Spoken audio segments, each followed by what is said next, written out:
ഇന്ത്യയുടെ പ്രതിരോധ തന്ത്രത്തിലെയും ലോക രാഷ്ട്രീയത്തിലെയും ഏറ്റവും നിർണായകമായ ഒരു ഘട്ടമാണിത്. ഡിസംബർ 4-5 തീയതികളിൽ 23ാമത് ഇന്ത്യ റഷ്യ ഉച്ചകോടിക്കായി റഷ്യൻ പ്രസിഡന്റ് വ്ളാഡിമിർ പുടിൻ ഇന്ത്യയിലേക്ക് എത്താൻ ഒരുങ്ങുമ്പോൾ ചർച്ചാ വിഷയമാകുന്നത് ഇന്ത്യയുടെ സുരക്ഷാ ഭാവിയെ തന്നെ മാറ്റിമറിക്കാൻ സാധ്യതയുള്ള ശേഷിയുള്ള വമ്പൻ ആയുധ ഇടപാടുകളാണ്.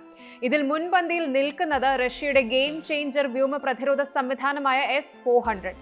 ആരും മറന്നിട്ടില്ലാത്ത ഇന്ത്യയുടെ സുദർശന ചക്ര തന്നെയാണ്. എന്നാൽ S-400-ൽ മാത്രം ഒതുങ്ങാതെ അതിന്റെ നെക്സ്റ്റ് ജനറേഷൻ S-500 പ്രോമെത്യൂസ് സ്വന്തമാക്കാനുള്ള ഇന്ത്യയുടെ നീക്കങ്ങളും റഷ്യൻ സ്റ്റെൽത്ത് യുദ്ധവിമാനം സുഖോയ് 57 ഉൾപ്പെടെയുള്ള മറ്റ് കരാറുകളുടെ ഭാവിയുമാണ് ഇപ്പോൾ ലോകമെമ്പാടുമുള്ള പ്രതിരോധ വിദഗ്ധർ ഉറ്റുനോക്കുന്നത്. എന്താണ് ഈ സന്ദർശനത്തിന്റെ പ്രാധാന്യം? നിലവിലെ സാഹചര്യങ്ങൾ എന്തൊക്കെയാണ്? പരിശോധിക്കാം.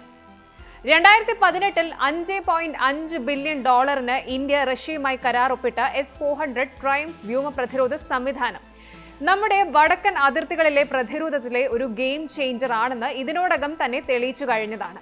അടുത്തിടെ നടന്ന ഓപ്പറേഷൻ സിന്ദൂരിൽ ഈ സംവിധാനം കാഴ്ചവെച്ച അവിശ്വസനീയമായ പ്രകടനം ഉയർന്ന സാങ്കേതിക വിദ്യ ഉപയോഗിച്ച് നിർമ്മിച്ച പാകിസ്ഥാൻ യുദ്ധവിമാനങ്ങളെ പോലും 300 കിലോമീറ്ററിലധികം അകലെ വെച്ച് തകർക്കാൻ S-400-ന് സാധിച്ചുവെന്ന് ഇന്ത്യൻ വ്യോമസേന സാക്ഷ്യപ്പെടുത്തുന്നു.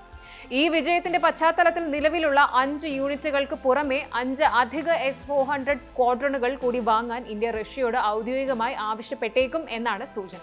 ഇതുകൂടാതെ നിലവിലെ മിസൈൽ ശേഖരം വർദ്ധിപ്പിക്കുന്നതിനായി 10,000 കോടിയുടെ മിസൈലുകൾ വാങ്ങാനുള്ള പദ്ധതിക്കും പ്രതിരോധ മന്ത്രാലയം അംഗീകാരം നൽകിയിട്ടുണ്ട്. S-400-ന്റെ പിൻഗാമിയായ റഷ്യയുടെ നെക്സ്റ്റ് ജനറേഷൻ വ്യോമ പ്രതിരോധ സംവിധാനമാണ് S-500 പ്രോമെത്യൂസ്. S-400-നേക്കാൾ മികച്ചതും ഹൈപ്പർസോണിക് ആയുധങ്ങളെയും താഴ്ന്ന ഭ്രമണപഥത്തിലെ ഉപഗ്രഹങ്ങളെയും പോലും തകർക്കാൻ ശേഷിയുള്ള ഈ സംവിധാനം സ്വന്തമാക്കാനാണ് ഇന്ത്യയുടെ അടുത്ത നീക്കം. S-500-ന് അതിവേഗ ഹൈപ്പർസോണിക് മിസൈലുകളെ തടയാൻ ശേഷിയുണ്ട്. ഇതിന്റെ റേഞ്ച് 600 കിലോമീറ്റർ വരെയാണ്. S-400 താഴ്ന്ന അന്തരീക്ഷത്തിലെ ഭീഷണികളെ പ്രതിരോധിക്കുമ്പോൾ S-500 അന്തരീക്ഷത്തിന്റെ അതിർത്തിയിലുള്ള ഭീഷണികളെയും കൈകാര്യം ചെയ്യും. എങ്കിലും നിലവിലുള്ള ചർച്ചകളിൽ S-500 ഇടം പിടിക്കാൻ സാധ്യത കുറവാണ്. കാരണം റഷ്യ ഇപ്പോഴും S-500 സ്വന്തം സൈന്യത്തിന് വേണ്ടി നിർമ്മിക്കുന്നതിന്റെ തിരക്കിലാണ്. എന്നാൽ ഭാവിയിൽ ഈ സംവിധാനം ലഭിക്കുന്ന ആദ്യ വിദേശ രാജ്യമായി ഇന്ത്യ മാറിയേക്കാം എന്നാണ് പറയപ്പെടുന്നത്. 5th ജനറേഷൻ സ്റ്റെൽത്ത് യുദ്ധവിമാനമായ സുഖോയ് 57 ഇന്ത്യ വാങ്ങുമോ എന്ന ആകാംക്ഷയും നിലനിന്നിരുന്നു. അമേരിക്കൻ F-35-ന് ഒരു ബദലായി റഷ്യ ഈ വിമാനത്തെ സജീവമായി പ്രോത്സാഹിപ്പിക്കുന്നുണ്ടെങ്കിലും ഈ സന്ദർശനത്തിൽ Su-57 കരാർ ഒപ്പിടാൻ സാധ്യതയില്ല എന്നാണ് പ്രതിരോധ വൃത്തങ്ങൾ സൂചിപ്പിക്കുന്നത്.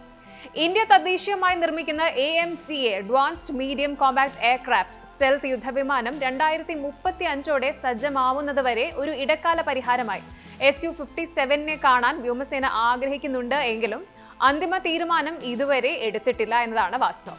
പകരം നിലവിലെ Su-30 MKI യുദ്ധവിമാനങ്ങളുടെ ആദ്യ ബാച്ച് 63,000 കോടി ചെലവിൽ നവീകരിക്കുന്നതിനുള്ള പദ്ധതിക്ക് കേന്ദ്രം അംഗീകാരം നൽകാൻ ഒരുങ്ങുകയാണ്.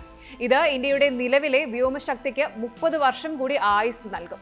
പുടിന്റെ ഈ സന്ദർശനം ആഗോളതലത്തിൽ റഷ്യൻ ആയുധങ്ങൾ വാങ്ങുന്നതിൽ അമേരിക്കയുടെ ഉപരോധ ഭീഷണികൾക്കിടയിലും ഇന്ത്യ റഷ്യ ബന്ധം പ്രത്യേകവും തന്ത്രപരവുമായ പങ്കാളിത്തം ആണെന്ന് ഒരിക്കൽ കൂടി ഊട്ടിയുറപ്പിക്കുകയാണ്. നിലവിലെ യുക്രൈൻ യുദ്ധത്തിന്റെ പശ്ചാത്തലത്തിൽ വിതരണം വൈകിയ S-400-ന്റെ അവസാന 2 യൂണിറ്റുകൾ 2026-ഓടെ ലഭിക്കുമെന്ന് റഷ്യ ഉറപ്പ് നൽകിയേക്കും.